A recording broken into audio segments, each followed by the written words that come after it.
مرحبا بكم، ان شاء الله راكم كامل بخير. نقدم لكم اليوم وصفه النقاش، وصفه سهله وبنينه ومقاديرها بسيطه وطريقه التحضير ولا اسهل. شوفوا معنا النتيجه تاعو، جا ما شاء الله على حبه. ان شاء الله تعتمدوا هذه الوصفه وتنجحوا فيها. شوفوا جا بزاف خفيف وهشيش، والغرس ولا التمر جا لداخل ما شاء الله. ما جاش يعني مسيباري على العجين، جا هايل. شوفوا معنا كيفاش طاب.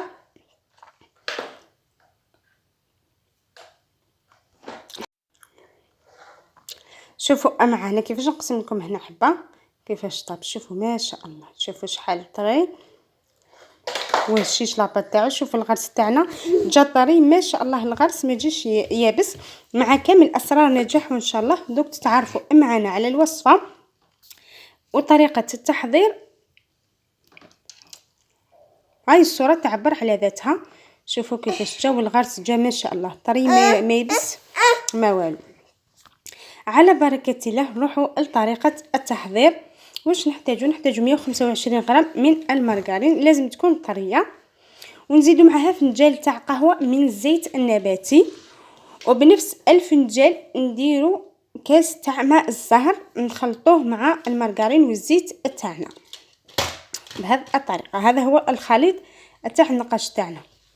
واش نضيفوا له كذلك؟ نضيفوا له 4 ملاعق حسب يعني الرغبه، حبيتوا 3 حبيتوا 4 ملاعق من السكر الناعم. ما يجيش حلو بزاف لانه الغرس تاعنا يجي حلو. ونضيفوا كذلك نصف ملعقه اكل من الفانيليا، ونخلطوا كامل هذه المكونات حتى تولينا على شكل كريمه. ونبداو نضيفوا فيما بعد الفرينه كي تجهز السنه. شوفوا معنا الخليط تاعنا كيفاش ولا كريمي.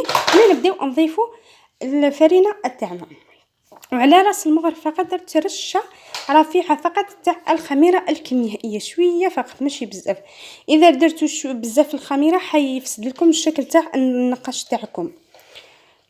هاد الطريقه. شوفوا لازم نعجنوا العجينه تاعنا، عفوا نلموها فقط ما نعجنوهاش، وتكون طريه ماشي يابسه باش النقاش تاعنا يخرج شباب. وهنا بما انه الغرس تاعنا شتوه كيفاش جا طري، درت له شويه من ماء الزهر وعجنته بماء الزهر. تقدروا ديروا كذلك ملعقه تاع الزيت لقيته يابس مليح ونعجنوه جيدا. شوفوا كيفاش طرى، ميم كي طيب لنا ماهوش حيرجع يابس، يبقى طري بهذه النتيجه. هذا هو سر نجاح الغرس تاعنا، اللي يجي طري من الداخل ميم يطيب في الفور يبقى محافظ على هذا الرطوبه تاعو.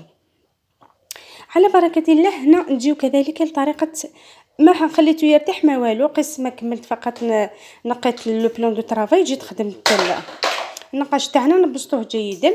ما درت الميزان، ما درت فقط يعني عيني ميزاني فقط. والحبه نتوما كي تخدموا تبان لكم الحجم تاع العجينه اللي تحتاجوها. هنا الغاز كذلك نديرو حربوش ونبداو نلويو الحربوش تاعنا بهذه الطريقه. لازم نضغطوا جيدا باش نخرجوا الهواء من العجين تاعنا، وكذلك باش يخرج لنا مورق لداخل فايتي. بهذه الطريقه نعتمد فقط على هذا الغلاف باش ما يلصقناش على اللوحه تاعنا. بهذه الطريقه سهل نورمالمون، طريقه واضحه معكم. بهذه الطريقه نديروا نزيروا هذه القرنيه فقط وندخلوها في هذا بهذه الطريقه. الشكل راه يوضح يعني بكل يعني بساطه. شوفوا معانا بهذه الطريقه تحصلوا على هذه الاساور، نخلوهم يرتاحوا في السني بيد ما نكملوا كامل. نحضروا الحبيبه تاع الشارك تاعنا ونجيو ننقشوا الحبه الاولى. هنا الهاتف فقط مع الزاويه ما كنتش نعرف نصور كيفاش ننقش من هذه الطريقه. المهم بهذه الطريقه تهزوا حبه تاع النقاش تاعكم وتبداو تنقشوها بهذه الطريقه. شوفوا هنا الطريقه ترجع لكم والنقاش اللي تعتمدوا عليه. هنا ندخلوا النقاش تاعنا يطيب على نار متوسطه. وهنا التحميره كيما حبيتو تحمروه جيدا، حبيتو يعني يجي ابيض. والوصفه جات ناجحه، جات ما شاء الله. ان شاء الله تجربوا هذه الوصفه، ان شاء الله تنجح معكم. انا ما بقى لي غير نقول لكم الى وصفه اخرى، والسلام عليكم.